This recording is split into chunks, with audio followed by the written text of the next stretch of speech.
Welcome, heroes. Welcome back to Mythia. We are on episode 23, after the heroes have defeated Uthgail the Venomous in a daring and deadly fight aboard the Outrunner.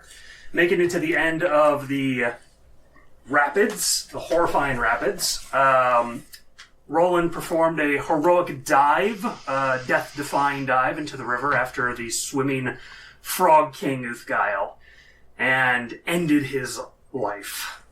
Though he left a poisonous stain upon the world, his corpse will probably scatter upon the rocks at the bottom of the river. The group landed and discovered a strange gnome by the name of Tenbottles, who they are currently answering the mysterious riddles of. And that is where we will begin as soon as I give you a little intro.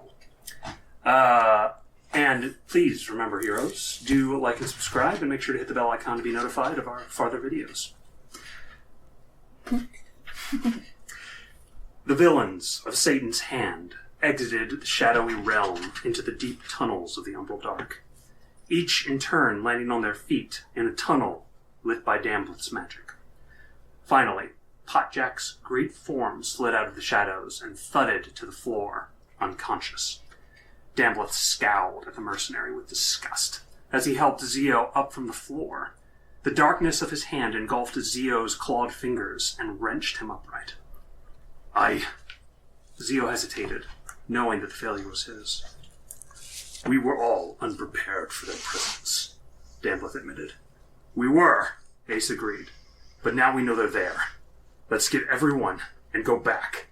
He was silenced by Damblet's hand wave. Call me a rage, Ace. Yanjasi is awake now. The time of opportunity has passed.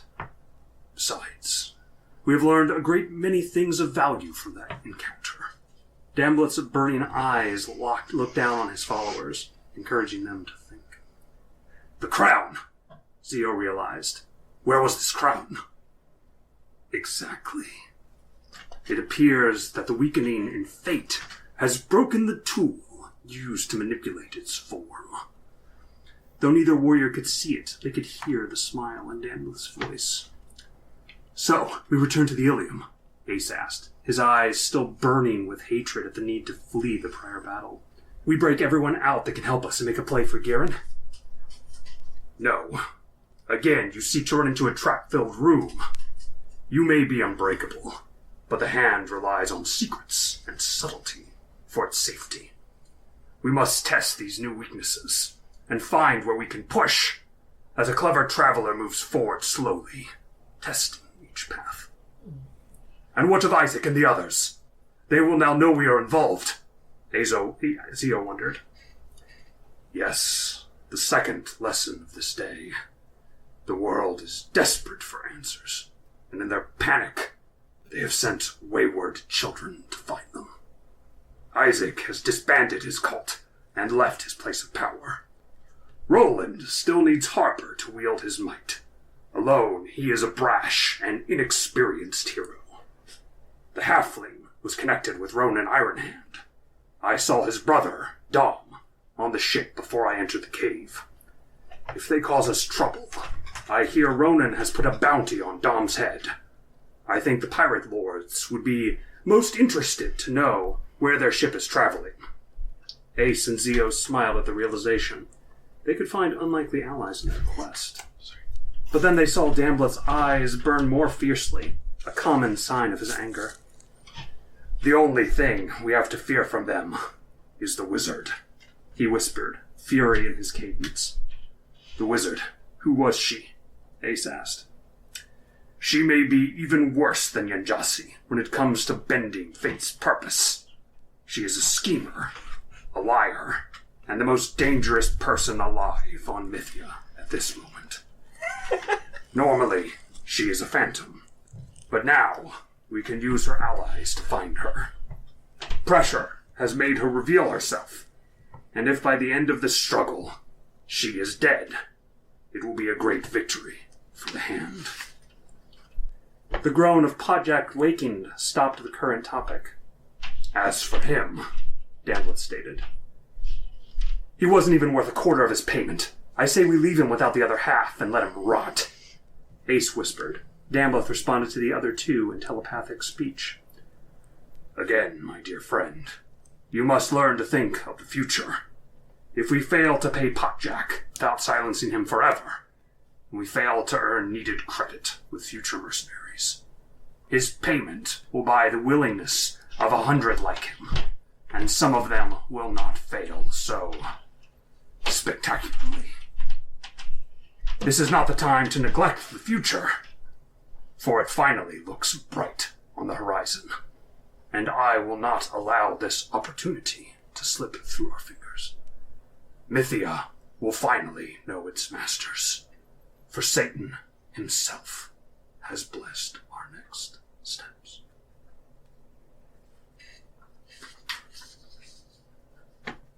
Huh? What?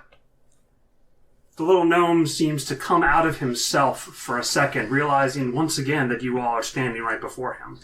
It has been now a good 20 seconds as you all waited for him to say something else before he finally looks up, has a suspicious and questioning look on his face, and says, I'm looking for smart people, he says. Now, finally, a doppelganger has come to the island, and transformed to look exactly as one of the brothers. This creature, of course, can either lie or tell the truth when asked a question. You see 3 brothers ahead, each one wearing a different colored tunic. One of the doppelgangers, one is the doppelganger, and you know one brother speaks the truth, and the other lies. They speak in the following order. The man wearing blue says, I am a truth-teller. The man wearing red says, he speaks the truth. The man wearing green says, I am the doppelganger. Which brother speaks the truth, which lies, and which is actually the doppelganger? And while you guys deliberate, I shall let my puppy answer you. Oh, this one's hard. Yeah, I'm not looking forward to this at all. Yeah, it'd be nice to figure it out. I loved figuring it out last time. I know, those were That really was fun. really fun. Those are very fun. We probably only think that because we got it right, though.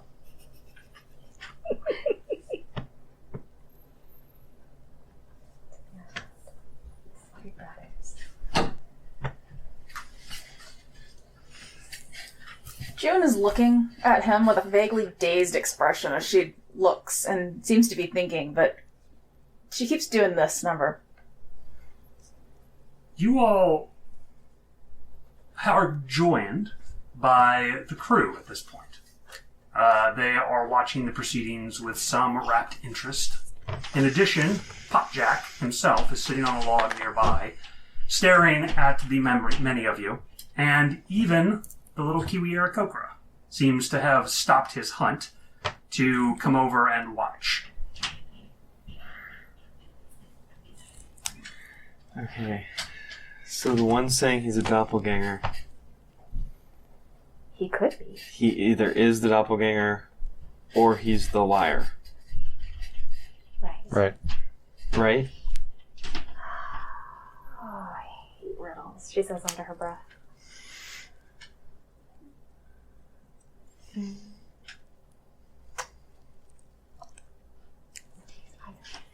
So Boy. if he is, we could play them out, So, right? Each scenario? okay, so the truth teller has to be the truth teller, right? Or no? Unless the truth teller is... Okay, so either the truth teller... If The they, truth teller is either the truth teller or the doppelganger. Well, here's the thing. The one in the red tunic, we don't know who he's referring to. he speaks the truth. Join.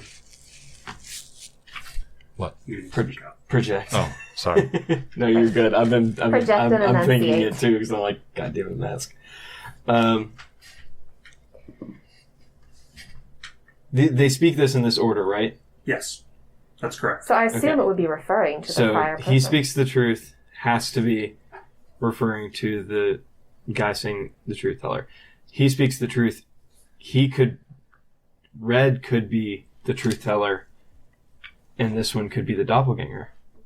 No, because then if he said that the other man was wearing said the truth, he just said that he's a truth teller. One's a liar, one's a truth teller. So if he said he speaks the truth, the man wearing blue has said that he is a truth teller. So they'd both be truth tellers, right? If the doppelganger, doppelganger can tell the truth or lie. So he's either a liar or the doppelganger. But does truth teller mean he can't lie? I believe so. Or he can tell the truth. Truth teller means he always tells the truth. Truth teller means he always tells the truth. So that eliminates him from being a doppelganger. That was established in previous riddles. That eliminates him from being a doppelganger then. The doppelganger could lie or tell the truth, though. Yeah. So. But if he was declaring himself a truth teller, could that be... Red logically cannot be the liar. He cannot be the liar? Why? Wait. Can't he not be the truth teller? Ooh, this one's tough. The definition of truth teller is important. It is a DC 23 intelligence check to succeed on this one. The definition of truth teller is the important part, because does truth teller entail the fact that the doppelganger can tell the truth? Or the fact that the truth teller can only tell the truth? So technically the man wearing blue, you mean, could be the doppelganger saying, I'm a truth teller because I do tell the truth sometimes. Because he does tell the truth. So that's the thing, is if there's a gray area there. So if he was the... Well... But if there's no gray area, then that means that dude is telling the truth. This dude is the doppelganger, and this dude is the liar. Oh my. I'm pretty sure it's blue liar, red is truth teller, green is doppelganger. You think blue's liar? Yeah. And then red is the truth teller. Red is referring to green, and then green is admitting that they were the doppelganger. Oh. You think red is referring to the guy speaking after? Yeah, to the green tunic. Even though he hasn't spoken yet? Yuffie's gonna turn and look at June. Oh, you're right. I didn't think about order of... Yeah, order of speech, yeah. How's June look right now? Is she looking rough? She looks really dazed. Yeah, you're still f***ed up, aren't you? Or you messed up? No, they gave her a potion last time. Oh, that's right. And it cleared up her headache. There's a root. A root, yes. And now she just looks really dazed, like she's not really paying attention to you guys, and she just keeps... Yuffie will say, June? Usually you'd say something here. What's your opinion? Oh, I already figured the riddle out. You figured it out? Yes. So what's the answer? I figured you all were having a great deal of fun.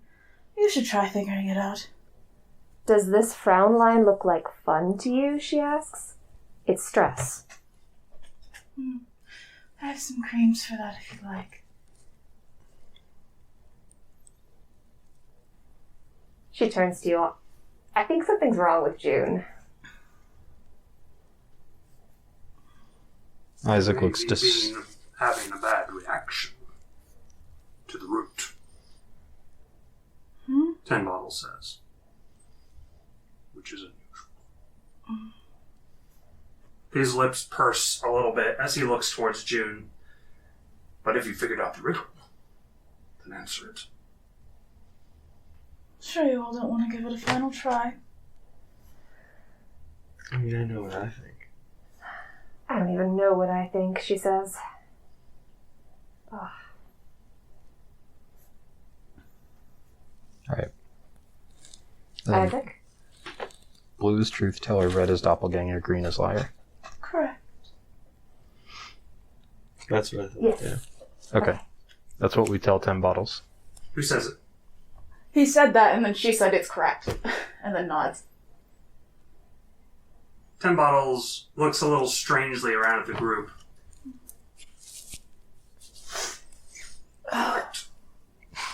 He says, What type of root was that? Akane be Vars. bring any bells to her? It does bring some bells.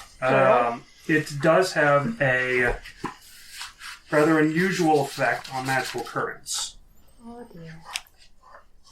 She goes, "Oh no, that's not good." He says, "Why did I take that?" She looks really confused right now. Like, she is really confused at the moment. Do you know why then? Oh, no. I think I'm high. Huh? Tenbottles is going to stand up suddenly and walk over towards Juniper. He's going to grab you by the waist. She backs up slightly, like, to surprise the hell out of her. He will move in and begins to, pat your back towards your spine. What, pray tell, are you doing, gnome? Alright. He looks up. What are you?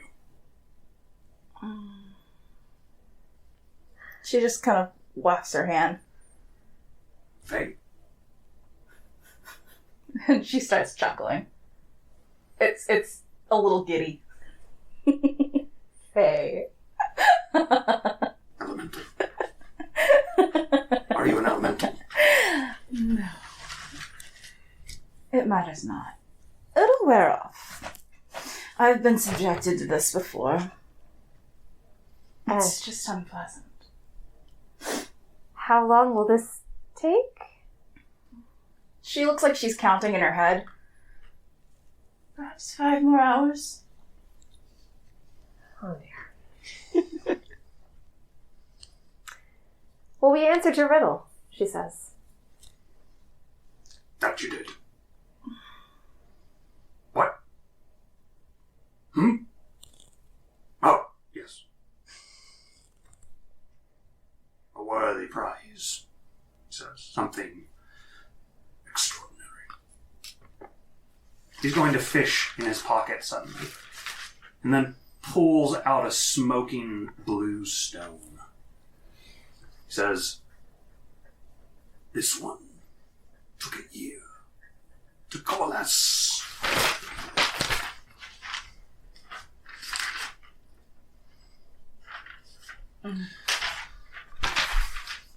He's going to walk towards Euphemia, who is closest to his height, and place the stone in your hand. It looks like it would be very cold, but when you touch it, you don't actually feel any of the smoking. There's no vibrations or uncomfortableness. The stone feels as though it were not having any effect at all. It feels rather lukewarm. Does it feel like a normal stone? Like weight is normal or? No, it's a little too light. He says, "I call it the Stone of Soul Transference. 2 people hold the stone. Willing people." He emphasizes, "Then they break it. Once. When they do, their minds switch bodies. Personality, intelligence, wisdom, all swap. Fates and innate powers remain." How long does the effect last? He says, "Until they both shake hands and willingly agree to go back." So you mean to say 2 of us could swap bodies? "Yes, and get the fate of the other," he says. Oh. Trick a dying man, perhaps. Or if you're in rough state, it may be a devil's bargain.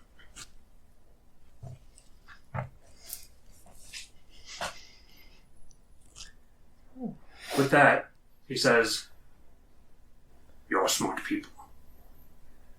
He's going to look towards each one of you in turn with his eyes narrow and suspicious. And then he is going to state, "I recently visited the wizard Yurben. searching, as I always have, for the elixir of life. Mirvin gave me a hint, one that I am seeking smart people for. A riddle.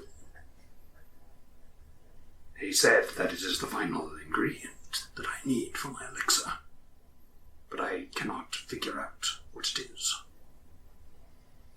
Mirvin told me that in his dreams, he heard it for me. He's going to stare hard at the ground. And then what sounds like a different voice is going to speak from his little body. A more vicious voice. I am noxious, but all seek me. I am empty, but mystery fills me.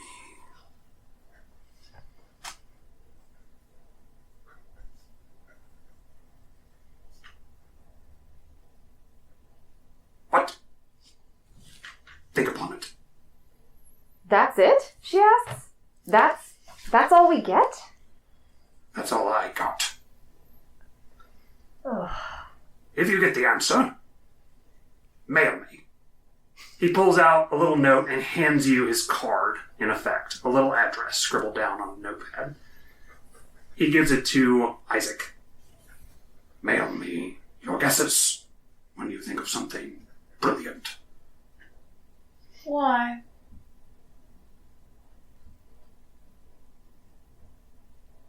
I don't know. Maybe you're feeling generous. What's in it for us?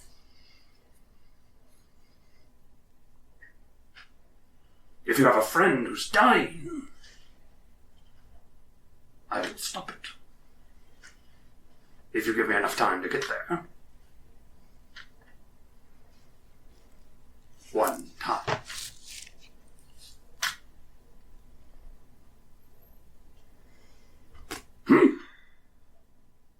Yes, that. Fair trade, he says. Well, good day. With that, he's going to turn and, mumbling, walks off into the woods. Oh, he's going to stop and turn around.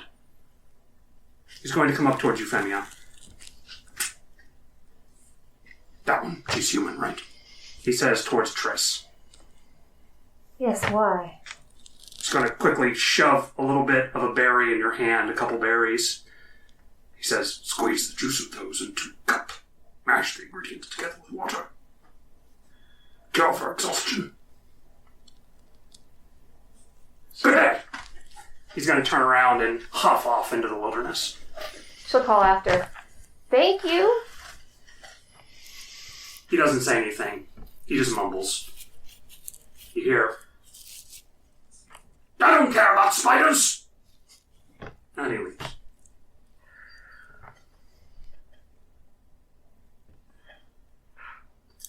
Isaac, as soon as Tenbottles is about 20 feet or more into the wilderness, you are going to feel a very similar feeling to when you are poisoned. You will feel the gem wash out toxins from your body. You suddenly smell something sweet in the air, and note that everybody has a sort of dull, glazed look on their eyes, and even quick-witted, happy-go-lucky people in your party are rather rapt in attention on where Tenbottles left. There's sort of a global stupor. Is Prongor nearby? He is glazedly looking at the woods. He sort of nods half-heartedly. Isaac is going to scan the rest of what's around us and see if he spots anything. Potjack is hitting his mouth and making a popping sound. You see the other who were intimately looking at the ship to try to repair it have sort of glazedly stared at the proceedings for the last 10 minutes or so. Even the rambunctious Clebe and Walks No Roads are rather enwrapped. Do I see any smoke coming from anywhere? No, but you do have a vague sense of when you first saw Tenbottles gaining a sweet perfume on the air before you stopped noticing it and just re-noticed it now. Euphemia? Juniper? Juniper Guys. seems rather... Confused. Yes. The others seem sort of dazed. Yeah, it's like she just doesn't quite know what to do with what she did. Isaac's gonna She's really confused at the moment. Isaac's gonna grab one of Juniper's hands and be like, June, listen. I need a favor. Can you produce some sort of gale, a wind, to clear the air in the area? She looks like she's strongly considering whether or not this is a good idea. Does she think it's a good idea? Can you produce a gale? A wind of some sort right now, considering how her magic is fluctuating. You don't think it will have any effect necessarily on your spellcasting, just on other things. Okay, that's good. Yeah, she looks like she was thinking about that very, very fiercely for a moment, and she goes, sure. Of course. She looks like she's really concentrating right now, trying to remember which spell she wants to cast. And I'll give you the name of that in just a second after I remember what it is. Prestidigitation? Gust of wind? That's the one I was looking for. What Or that. level? 2. Okay, yeah, she just goes, and then suddenly, it's like somebody just like drops something and like a big wind just goes out in all directions. You guys feel a cooling breeze over the sweat upon your foreheads, and then you suddenly feel a little more awake. It was, Like you were in a daze. it was also a little more powerful than it probably should have been. I mean, if anybody's ever sensed gust of wind before, it was felt uncontrolled. You see Clebe actually is gonna fall over on his back, and Walks is gonna press himself against the breeze as his feathers kind of ruffle backwards. Potjack's one hair blows around wildly. Yuffie's gonna start. Why? What's happening? Are you guys back? Back from where? Whew, that was weird. What just happened? 10 bottles did something that put all of you guys into some sort of daze. Bali is going to come forward next to Euphemia. I think he's right. Some type of perfume or incense, I don't know what it was, but He drugged us? he That's why I drugged hate us. it. She's gonna turn and look where he had Never do left. something quite so stupid. She's gonna yell after him. Obviously, he's gone. You asshole! You yell. You probably could track the little gnome into the forest, but it doesn't look like he's coming back. Bali is going to... I guess he really wanted his riddles answered. Oh, man. What was the point in drugging us? That's what I'm wondering. I don't know, maybe so. Did it do more than this? Potjack is going to look around. Prongor is going to look over towards Isaac. Master, what if his strange scent keeps the beasts docile in the forest so we can travel through it? That seems likely. He says, after all, he's a tiny gnome man traveling through a dangerous, massive forest. That he is. I bet it keeps more than beasts at bay. Considering it could put... I wonder if he would sell such an intoxicating blend of it. He looks like he can think of dozens of uses for such a tool. He's dreaming about them right now, as Bali sort of gives him a stink eye a little bit. June looks like she's angry, but she can't quite hold on to that anger, and it keeps just floating off like little gusts of wind. If it can placate the likes of Potjack, that would be quite useful. You look over, Potjack is still Are you sure it was the drug? She asks. No. Yeah, me neither. Kiwi. Potjack says, looking down towards walks and roads. I have a feeling if I were fully in control of myself, I would be far angrier. And we probably wouldn't remain a gnome for long. Dom's going to come forward and slick back his sweat-covered hair. He says, well, I think we have bigger problems to deal with. He says, looking back towards the ship. Oh, yes. Wait. She looks down at the berries in her hand. Triss, okay, now what did he say to do? Smash them up. He said to smash them into a cup and give them to her. But should you? And mix them with water, I think. Yes. I don't know. What is this? She holds it out to Isaac. Can Isaac identify them? You can. You often use them in Selenox. They are a rare but valuable berry, very simple to use, and a cure for exhaustion that was often given to high-paying noble lords who had drunk a little too much. Oh. Yeah, that's what they are. It's legitimate? Yeah.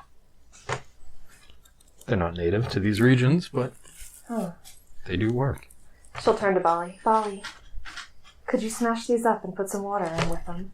Give it to Triss? I'll take care of it, she says as she takes them from you. The potions that he rewarded you with.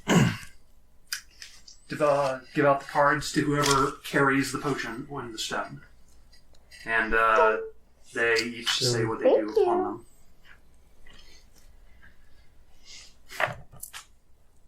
I would like to use mending and some of my money that I received last session to help out with the ship repairs. Maybe speed it up just a little bit. As you turn towards the ship, you will note that this level of damage has not been seen on the Outrunner since its inception.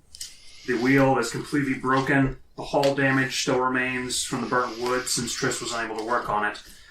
And in perhaps a half hour of going over the damage, Triss will give you her diagnosis. She is now cured of her exhaustion and feels great. She will rather enthusiastically tell you that it's going to be a process to get the ship repaired. You all are able, with the full gathering, to devise several ways you could go about this. One is you could fix the ship the old-fashioned way. Get Potjack to pull the ship up onto the shore and effectively dry dock it. And it will be 1d2 plus 3 days worth of repairs to fix the ship in entirety with just the stuff you have. And use your own resources. Triss would lead the process. Juniper. Though you are not entirely thinking clearly at this point, you are certainly know enough and have enough wits about you to figure out the level of damage the ship has and how many wish points it would take to fix it. Which is? 4 wish points will fix exactly only what you need to repair in order to get underway. 8 wish points will fix the ship entirely. However, each day of repairs reduces the wish points required by 2. And while you all consider that,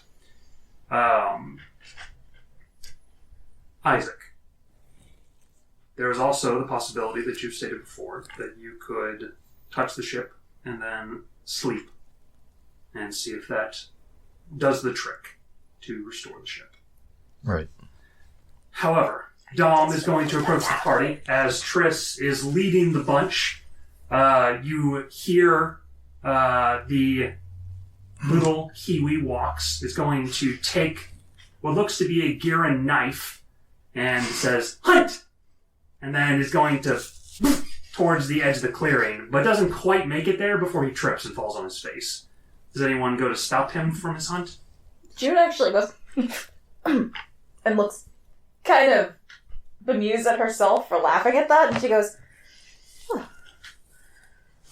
Potjack seems to have come around somewhat to himself and says, should he be doing that?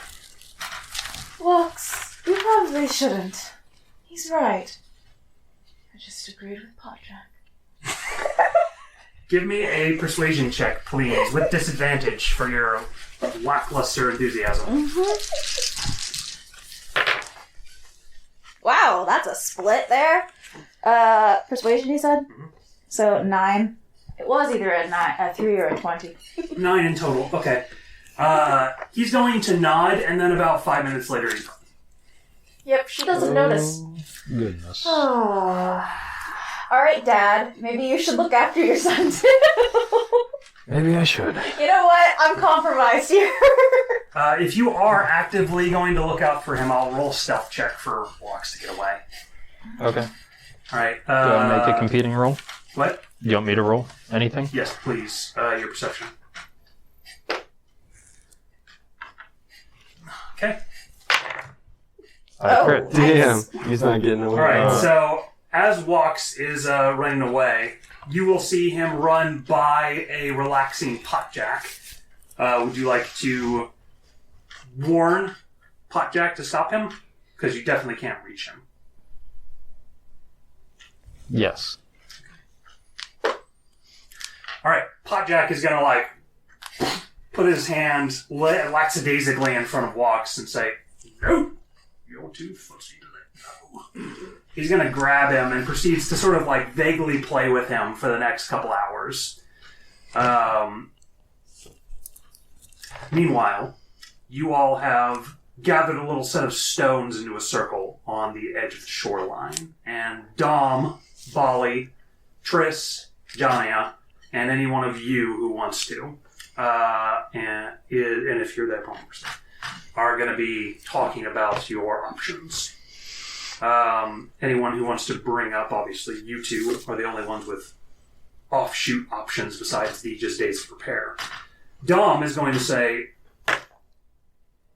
"It is a long repair, but you could use the time to travel to Drabble to get a piece of the crown," he says. We were looking for that. 2 days up and back with a boat. 4 days up and back with walking, he says. At the 4-day mark, you would likely still beat us in the repairs. I feel uneasy leaving all of you here and us leaving. He's going to look around. If you leave a little bit of money, Dom says, we could hire Potjack if something comes by. But I think we might be able to take care of ourselves, Dom suggests. Bali looks at you, and you're going to see that she is in a slight bit better cheer, although she has no reason to be at this point. After you showed her the letter from the matron, you've noticed an improvement in her outlook. Triss seems raring to go to fix the ship, in the old-fashioned way, of course, and has whispered to you that she doesn't want Isaac to ever touch the ship again. Figured. And that she is mortified that it had to happen, and maybe might have to punch him. June does not bring up the witches, by the way. Got it? Jania is going to say, Potjack already said that he'd draw the ship up onto the shore for us if we wanted. Well, seeing as that's really our only option, we might as well get started, she says. The question, Bali says, is whether or not you all are going to go get the piece of the crown. How would it work if you touched him? You're going to see Triss's face immediately hardens, although it's difficult to notice. Isaac kind of takes you by the shoulder and ushers you away from the group to explain it to you.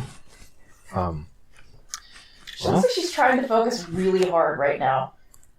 You see Prongor magnetically drawn after them as he goes to join Isaac their considers conversation. for a moment using his clerical powers to sober you up, and he's like, She watches you and she says, "Don't. It needs to wear off. It disrupted my internal magical waves, thus impairing my mind. It is uncomfortable, but it will be fine. sounds like it may be a little bit above my pay grade. It would probably make it worse if you tried." Well, I would attune myself to the ship, and then as midnight passes and I am sleeping, the ship would theoretically be good as new. Why? You can take any one of my creations that I'm controlling, and after I sleep, they're all repaired. There's no note in your fate about that. She's being way more frank than she normally would be. There is. Oh, there is? Exactly. Oh, there is? Oh, sorry. His rest is their restoration. Oh, I I've- apologize. His fate. I've mentioned to I you missed before that that You're high, it's fine. if I'm to fall in battle, simply take me back to Prongor, and it's because even my body will reconstruct itself. Yes. In the essence of time, I think that may be our fastest option if it does work. Yes, but one must respect the wishes of the crew. They have to come with us. And I think it would cause more harm than help if you were to do so. However much I would like to see it happen. True. Maybe we should do it and beg forgiveness after. We could experiment on other things, but no. I think that would be a poor choice right now. All right. Sometimes Captain. the fastest way is not the best, and we must have the trust of the captain and her crew. Jennifer, as you turn around from the conversation, you see Prongor is like standing like 2 feet behind you both. Conroy, you're very obvious sometimes. I appreciate that in you. She pats his shoulder and walks away. He's gonna give Isaac like the most confused look ever. He says, "My obvious master You have your days. of exceptional stealth, you mean?" Yes. But today is not one of those. He's going to be smiling at first and then immediately frowns after he says that. He sort of gives himself a nod of acceptance and then says, "Well, going to get my things off the boat," he says. "I assume I'll be coming with you, Master, if Of we course. go on this journey?" Yes. He nods. "Is it a blue arm journey, Master?" No. He nods. "Well, I'll bring you tools just in case those elves get any ideas." Is it going to be an elven establishment we're going to? Drummel is an elven kingdom. Okay. It's one of the 6. How long has it been since Tenbottles left so far? About 45 minutes. Oh. Okay. If you all are going to bring the 2 excess boats you have, each one is not a long boat, but it's a reasonable sized life craft. It could probably fit 3 of you or 1 Potjack in it. And you have 2 of them. You could also fit in a couple days worth of rations and tools if you need to. Dom is going to bring out the map and describe with a part of a stick the waterways that you need to take to get to Drownal the fastest, and then the different waterways that you take back. He describes that the area you would travel through, as far as Enchanted Forest goes, is not particularly dangerous, but now he's being very wishy-washy with his language because of what he said prior that did not turn out true about big creatures not coming to the waterways. Speaking of time and traveling, I know we forgot to mention last time that you all took a long rest. We had stated during the break before you reached the Frog King. And we went ahead and rolled for Chaos Team for that, and you guys did gain a Chaos. And you are now only a couple hours from gaining another Chaos to put you at 3 for your 5-day time frame. So you all will be at 3 Chaos. Dom does describe that there are some alpha predators within the area of the forest that you might travel through. And of course, with the bird piranha swarms, it's not unlikely that you could encounter a small break-off from the main migration. Wow. So we can take the boats all the way to Drommel itself? Yes. Okay. 2 days up and back to Dremel, or 4 days by foot. He describes that the boats will be faster, a little more difficult to navigate. The walking will be slightly safer, but slower. How slow would it be walking? 4 days up and back.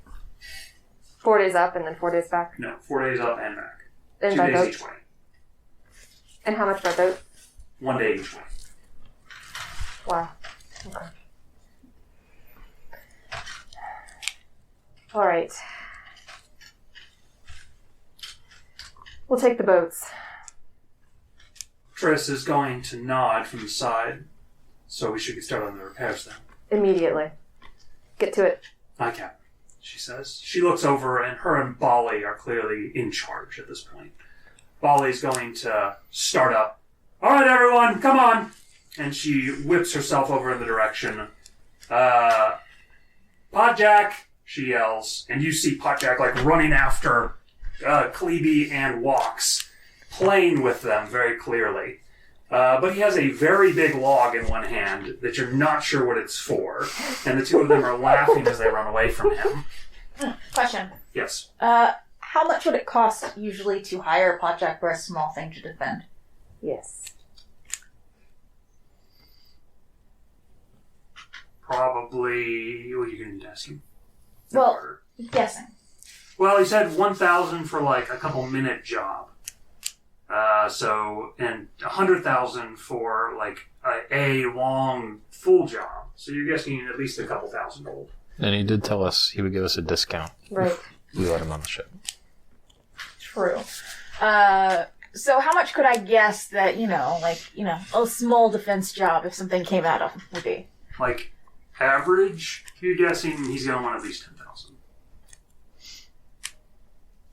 So Isaac has a lot of experience with negotiating and speaking with these kinds of mercenaries. Yes, you would have advantage on any negotiation with Potjack. During this time, but before we left, I wanted to talk to Potjack about that. You approach Potjack as he is playing with the two birds. He's going to stop and sort of like sets the log down with a huff. And as he places it, he's actually just going to lean his full weight against it. It's so heavy. And it holds upright. So dug it is into the ground. He's going to turn towards you. So, he says, You look like you're working up a good sweat. yeah, they're like little fuzzy things, he says. Do you play this much with your kids? Potjack don't have no kids, he says. Oh, what am I getting that mixed up with? Okay, anyways. He looks at you and says, when we get moving on. As soon as we're done repairing the ship. Wait, we got to repair the ship. What was that? We got to repair the ship. Yeah. How long is that going to take? Thinking about 4 days. 4 days. Give or take. He's going to look over a bit nervously at the wilderness. That's a long time. It is. And I'm thinking that during that time, we may or may not get noticed by something unsavory. And I was wondering if you were interested in helping protect the ship. It is your way out, after all. Potjack's eyes are suddenly going to look towards a crow that is set up in one of the trees. He's going to pull off a big piece of bark and hurl it towards the crow and scare it away. Then he's going to, notice you're there again. What? Potjack, I'd like to negotiate payment for you defending the ship if it gets attacked in the next few days. He's going to kind of grab at the fat of his throat. Hey. For what? I look at his eyes really carefully, and I try and discern if he's still under the effects of that incense from earlier. You don't think so? He says, right. What were you thinking?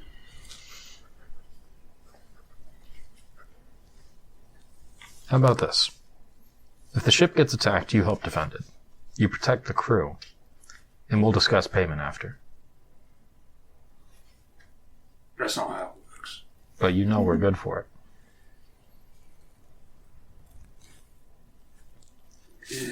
It's still not how it works, he says. If I let you do that, I gotta let other people do that. Especially because I don't trust the halfling not to tell people stuff. Well, that's fair. So, 4 days of being on duty. A fight would take maybe 20, 30 seconds. Yeah. I'm not so sure about taking a job. I think it might be taking a little too long. I think I can get out of the forest in 4 days. You think so? Then when are you heading out? Well, probably right now. Right now. We'd be sad to see you go. Give me a normal persuasion check. You would normally have disadvantage, but you have your ability.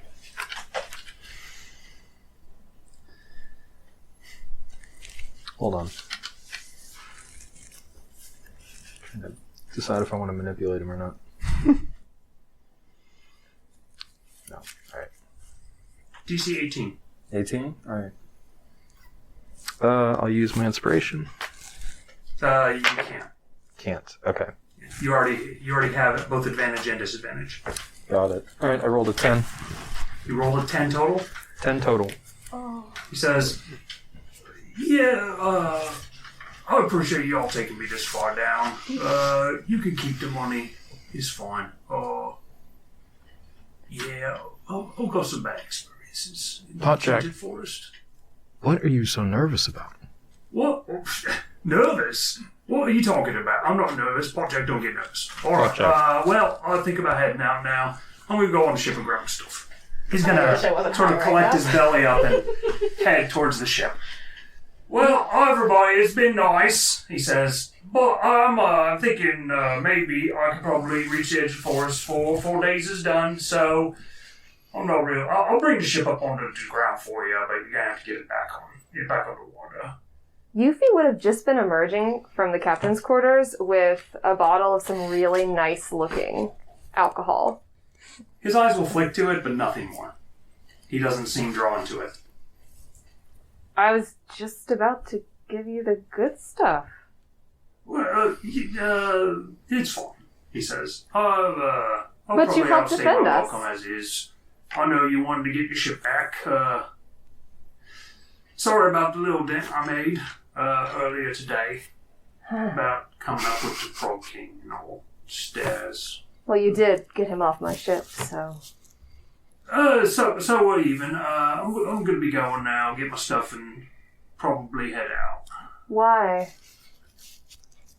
You don't like our company? No. I don't think you like mine, he says. And he's going to sort of try to fit his way down into the hold. She's gonna block him. Oh, man. Oh, God. Roll an intimidate check, DC 22. Tiny halfling, go. Shush. You have disadvantage. It's... God. Okay. I'm sorry. 11. As you go to stand in front of him, Step over he's going you. to carefully grab you by the edge of your collar and sort of just drag you to the side, and then fit down into the steps. She's gonna make a sound of outrage. Not on my own ship! He says, I'm trying to get off your ship. I just got to get my stuff. And I'm trying to invite you to come with us. You defended us, and I... She Wait, pauses. where are you going? Well, you could stay here with the ship, or... Well... I suppose technically you could come with us to Drummel. Drummel? The Elven Kingdom? Maybe. I'd rather you stay here and protect my crew. We could pay you handsomely. I've got plenty of money, he says. I gotta get to Bridgewalk and meet my contacts there. Probably need some work done, he says. But I appreciate the offer, though. Sorry to leave on such short notice. But you really, you did me a solid. I'll remember it. It's still the rewards and things. You can keep your payment. But I'll best be going. He's going to head downstairs and into the sleeping quarters to grab his stuff. Yuffie's gonna walk up to Isaac. Did you get any insight on why he needs to go so fast? I think he's terrified of something, but I couldn't get it out of him what it is. I think Satan's hand must be on the move. Must be up to something. There was a crow sitting in the woods that he seemed awfully nervous about. A crow? He even made it a point to throw something at it to scare it away. Why would a crow matter? Would I know what crows would indicate? Daniel? Well, they would indicate you, but besides that, no. Okay. I guess I know that as a player, but Isaac wouldn't. I still mention that as an oddity. I need him to defend the ship. I understand, but he seems to be in an awful hurry to get as far away from here as possible, and I don't think he's telling us why. Can we make him? We could make him. I don't think he'd be happy about it. June happens to just walk by you guys, and she continues on.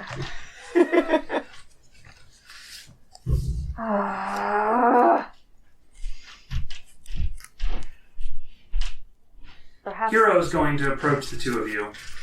Hey, what's going on with Potjack? he's leaving suddenly. And he won't tell us why. I never thought I'd be upset to say those words. Let me talk with him. He's going to look up at you. I can read his emotions. Maybe I can get through. He's going to trundle off in that direction. He is going to head up onto the boat and head downstairs.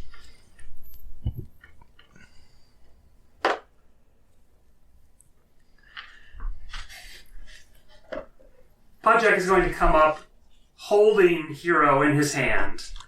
And is going to place him lightly to the side and then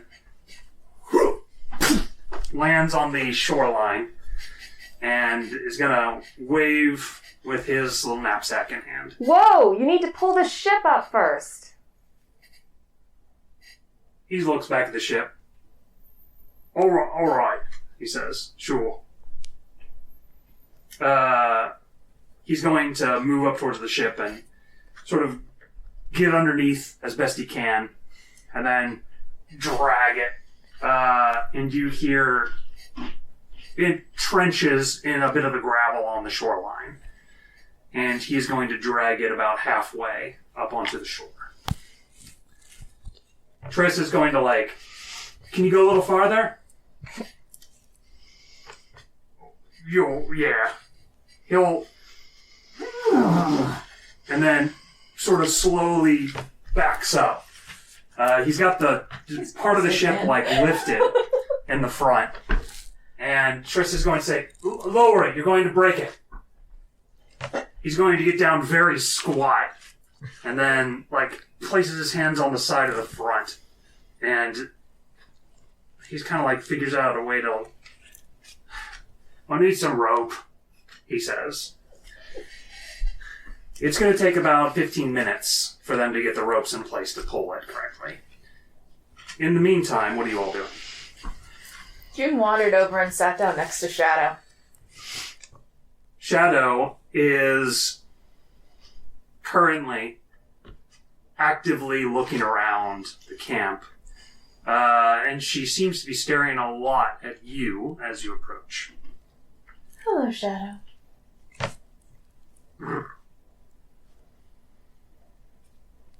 Are you trying to learn to speak?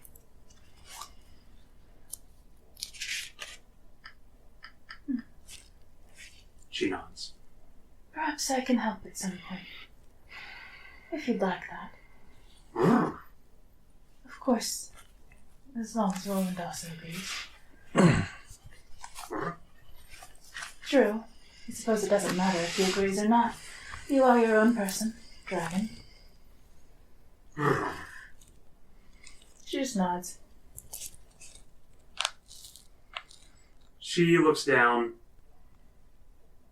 She looks like she's vaguely mesmerized by her coloring right now, and she's trying really hard not to be.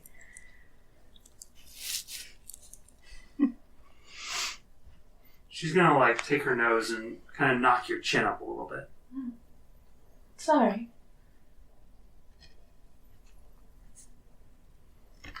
She keeps looking back at you as though she's checking to make sure you're okay. And then is gonna lower her head into a sleeping curl. Jim just sits down next to her, and she just sits in, like, kind of like a, you know, Indian style. So, Hero's going to approach Roland.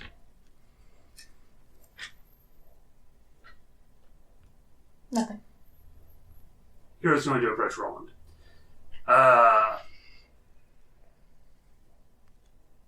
Hey.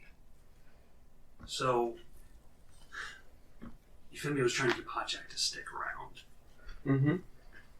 I think of all the crew, he probably likes you the best. He says, do you think you might give it a shot? I mean, yeah, I can try, but that dude's gonna do what that dude's gonna do. Also, this is totally unrelated. But what was up with the other during the fight? You haven't mentioned anything about it, but he was all boisterous and hopping around, all excited. I don't know, it was very weird. I thought you'd mention it after the fight, but is it like something we should keep a secret? I honestly completely forgot. Once Tenbottles showed up, literally all my cares went away. And Well, that's not how it affected me. I kind of wish it was. yeah, I don't know, I feel weird still. But yeah, I'll go give it a shot, I guess. I'll catch up to him. He nods. Thanks. Sure, alright. She's He gonna. gets up and starts running after Potjack. Oh, darn. Because she was gonna try to flag you down to take a stopper of the good stuff to Potjack as a thank you for defending the ship. I mean, You see Euphemia. Do you want to? She would just wave. what's up? Can you take this to him? You look like you're heading his way. Sure. Isaac, you are standing near the river, joined by Prongor, and the both of you are sitting, pondering your soon-to-be leaving and your options. I'm surprised that Potjack doesn't wish to stick around and make a few easy coins. I am as well. There's clearly something shaking him to his core and causing him to want to rush off away from us as quickly as he can. I've been thinking about manipulating him to get him to tell me through magic, but I'm afraid of what the consequence of that might be if he sniffs out what I'm doing to him. He seemed quite easily manipulated. By perfume, perhaps magical manipulation would be equally as effective, Prongor says. Prongor, how would you feel if I used a spell on you to make you do my bidding? Would you be mad? Under what circumstances would you need to use a spell, Master? Realistically, none. But if I did, say, to make you tell me your favorite food, would you be upset? You did, after all, tell me your secrets against your will. If you want to know that badly, Master, I will tell you. But would you be upset? I believe so, Master. You didn't feel that you could trust me enough in order to answer the question truthfully. That's a good point. And I wonder if Potjack and whatever trust he has with us would be ruined forever if I were to do that to him. Master, look. Wolf weasels, he says, pointing across the river. You see a pair of wolf weasels come out of the woods. Both are stark white. He says, "Albinos. How strange," he says. What do I know about wolf weasels? They will mate in pairs. vicious predators, a little smaller than a wolf, and tend to wiggle their way into unusual hiding places. Pretty rare to see one out in the sunlight like this. Nocturnal predators. What do you think they're doing out here in broad daylight? Look, Master, another one. You look over and see a lonely black one come out of the woods. As soon as it gets within maybe 15 feet, you will see the two white ones snarl viciously. And the black one is going to get his haunches up as soon as the two do. It looks like the black one was attempting to at least meet the other two or sniff them, something like that. But you will watch as the two white ones pounce upon the black one and begin to tear it limb from limb. Brongor, it seems, mesmerized in a way. He looks over towards you. Master, it's like a metaphor, he says. You and I are the two white ones, pouncing upon the weakened black one to rip it to shreds. Who is the black one in this metaphor of yours? Our enemies. I see. What would you say if perhaps we were the black one and the white ones were everyone else on this ship? Strange thing to say. I agree. I think I'm just tired. Well, we could get to that hoofness. He thinks about it for a moment. Well, perhaps we should go and see what is happening back with the group. After all, we were going to make a better attempt to slide into the relationships. I'm more worried about those wolf weasels sliding into our ship while it has that giant hole in the side. Well, they're across the river, Master. I don't think they swim very well. Just like you. Just like me. All right, we are going to go ahead and end there. Thank you, great heroes, for joining us. And remember, do try this at home. And please like and subscribe. All right, bye.